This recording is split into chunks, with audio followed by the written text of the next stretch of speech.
आज मैं आप लोगों को कुछ वचन बताने जा रहा हूं जो कि बहुत ही आशीषित और अनुग्रहित होने वाली है।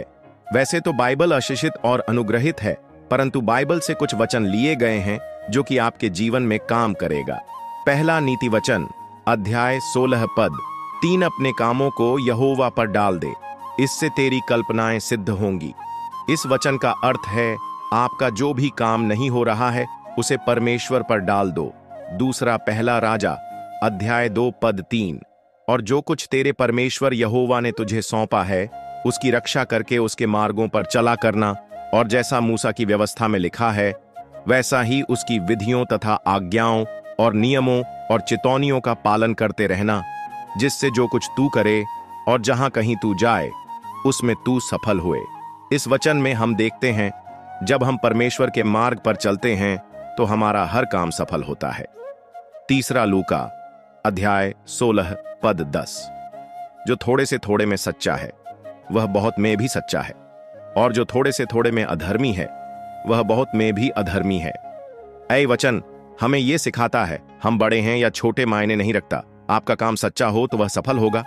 चौथा नीति वचन अध्याय 3 पद, एक है मेरे पुत्र, मेरी शिक्षा को न भूलना, अपने हृदय में मेरी आज्ञाओं को रखे रहना।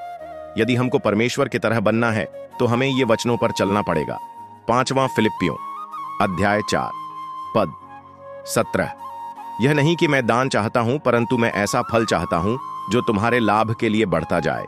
छठवां यिर्मयाह अध्याय 17 पद 7, धन्य है वह पुरुष जो यहोवा पर भरोसा रखता है, जिसने परमेश्वर को अपना आधार माना हो।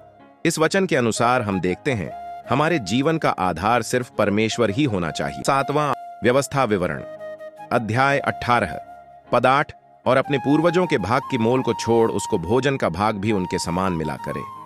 हमारे हर काम में हम परमेश्वर को प्रकट करें तो परमेश्वर हमारे कामों को सफल करेगा। आठवां भजन संहिता अध्याय 37 पद 4, यहोवा को अपने सुख का मूल्य जान और वह तेरे मनोरथों को पूरा करेगा।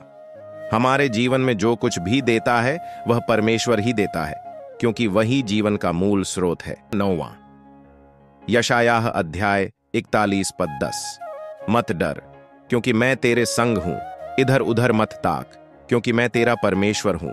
मैं तुझे दृढ़ करूंगा और तेरी सहायता करूंगा, अपने धर्ममय दाहिने हाथ से मैं तुझे संभाले रहूंगा।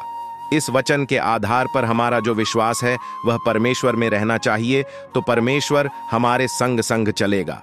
10वां वचन कौन सा होना चाहिए आप मुझे कमेंट में बताओ। आमीन।